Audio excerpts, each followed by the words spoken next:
یہ تاریخ تھی 13 اگست 1947۔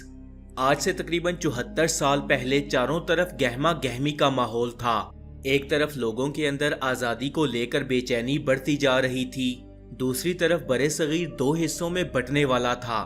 رات کے قریباً 9 بج رہے تھے۔ بجلی کی گڑگڑاہٹ کے ساتھ زبردست بارش ہو رہی تھی۔ برِ صغیر کے آخری وائسرائے لارڈ ماؤنٹ بیٹن کو 15 اگست کے دن بھارت اور پاکستان کو آزاد کرنا تھا، لیکن لارڈ ماؤنٹ بیٹن نے 13 اگست کی رات 11 بجے برِ صغیر کے مسلمانوں کے رہنماؤں کو بلایا اور پاکستان کو برِ صغیر سے علیحدہ کرتے ہوئے آزاد کر دیا۔ پاکستان کے ریڈیو اسٹیشن رات 11:30 تک یہی اعلان کرتے رہے کہ یہ آل انڈیا ریڈیو ہے، جبکہ پوری مسلم قوم اسلامی جمہوریہ پاکستان کا نام سننے کے لیے بے چین تھی۔ گلی محلوں میں لڑائیاں اور قتل عام جاری تھا۔ 13 اگست 1947 کی رات ٹھیک 11:50 پر ریڈیو سے ایک آواز آتی ہے، السلام علیکم، یہ ریڈیو پاکستان ہے۔ 14 اگست شروع ہو چکی تھی اور پاکستان آزاد ہو چکا تھا۔ یہ خبر ہندوؤں کے رہنماؤں پر قہر بن کر ٹوٹی، کیونکہ پاکستان کو بھارت سے پہلے آزاد کر دیا گیا تھا۔ 14 اگست کی رات فسادات عروج پر پہنچ گئے۔ سب ایک دوسرے کے گلے کاٹنے میں لگے تھے، خنجر زنی جاری تھی، لوگ تیزاب کی بوتلیں بھر بھر کر ایک دوسرے پر پھینک رہے تھے، مسلمانوں کے گھر جلائے جا رہے تھے اور کچھ مسلمانوں کو تو گھروں کے اندر زندہ جلا دیا گیا۔ پاکستان آنے والے پیدل لوگوں کے قافلوں اور ٹرین میں آنے والے لوگوں کو رستے میں روک روک کر گروہ در گروہ قتل کیا جا رہا تھا۔ مسلمان اپنی سرزمین کی طرف ہجرت کی کوشش میں تھے، لیکن یہ کوشش لاکھوں مسلمانوں کے قتل کا باعث بنی۔ افراتفری اور بھیڑ میں نہ جانے کتنے لوگوں نے اپنے بچوں کو کھو دیا، کتنے لوگوں نے اپنے بوڑھے ماں باپ کو کھو دیا، نہ جانے کتنے بچوں کے سامنے ان کے ماں باپ کے گلوں کو کاٹ دیا گیا، حتیٰ کہ لاکھوں مسلمان اس ایک رات میں قتل کر دیے گئے۔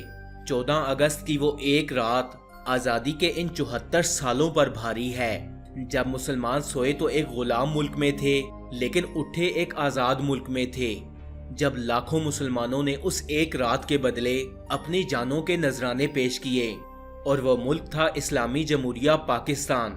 14 اگست کی صبح ریڈیو پاکستان پر پاکستان کی عبوری دھن پاکستان کی فضا میں لہرانے لگی۔ یہ دھن پاکستان کے عظیم نغمہ نواز خورشید انور نے بنائی تھی۔ پاکستان کی زمین پر پہلے سے رہنے والے لوگ ریڈیو کے گرد جمع تھے اور خوشی سے جھوم رہے تھے۔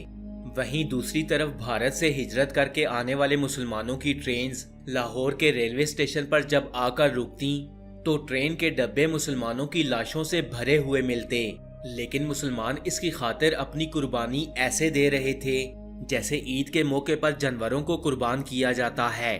14 اگست کے دن ہر سرکاری عمارت پر پاکستان کا وہ جھنڈا دکھنے لگا جسے ہم برسوں سے دیکھنا چاہتے تھے۔ برِ صغیر کی تقسیم دنیا کی سب سے بڑی تقسیم تھی، اور بھارتی رہنما کسی صورت بھی پاکستان کو برِ صغیر سے الگ نہیں ہونے دینا چاہتے تھے۔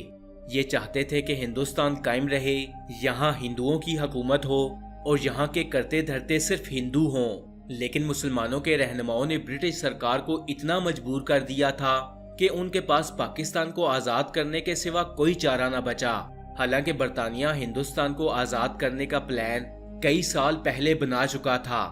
13 اگست کی رات پاکستان کو آزاد کرنے کے ٹھیک ایک دن بعد، یعنی 14 اگست کی رات بھارت کو بھی آزاد کر دیا گیا۔ بھارت اپنی آزادی کا جتنا جشن منا رہا تھا، اس سے زیادہ غم اسے پاکستان کے الگ ہونے کا تھا، کیونکہ ہندوستان کے مطابق اس نے اپنا 7,96,096 اسکوائر کلومیٹر کا ایریا پاکستان کے روپ میں کھو دیا۔ کروڑوں لوگ بھارت سے الگ ہو کر پاکستان آ گئے تھے۔ ہندوستان کی معیشت اب 2 حصوں میں بٹ چکی تھی، لیکن یہ ہندو لوگ یہ نہیں جانتے تھے کہ پاکستان مسلمانوں کا حق تھا، آزادی مسلمانوں کا حق تھی، جس کی خاطر لاکھوں مسلمانوں نے قربانیاں دیں، اور انہی قربانیوں کی بدولت آج مسلمان آزاد ہیں۔ فرینڈز، انگریزوں نے بھی مسلمانوں اور ہندوؤں پر ہر وہ ظلم کیا جو وہ کر سکتے تھے، لیکن اس کے باوجود انہیں باراتیوں کی طرح پاکستان اور انڈیا سے واپس برطانیہ بھیجا گیا، جہاں 1500 برٹش لوگوں کی پہلی ٹیم 17 اگست 1947 کے دن اپنے ملک برطانیہ واپس پہنچی اور آخری ٹیم ٹھیک ایک سال بعد 27 اگست 1948 کے دن نکلی، اور جب ان کو رخصت کیا گیا تو پورے بینڈ باجے کے ساتھ کیا گیا۔ تو فرینڈز، یہ تھی ہماری آزادی کی پوری کہانی، وہ آزادی جس کی خاطر مسلمانوں نے اپنے مال اور گھروں کو چھوڑا، وہ آزادی جس کی خاطر ماؤں نے اپنے جوان بچوں، بہنوں نے اپنے بھائیوں، عورتوں نے اپنے شوہروں اور بچوں نے اپنے ماں باپ کو کھو دیا، جس آزاد ملک کی خاطر مسلم رہنما اپنی آخری سانس تک لڑتے رہے۔ کیا وہ ملک ہم بنا پائے ہیں؟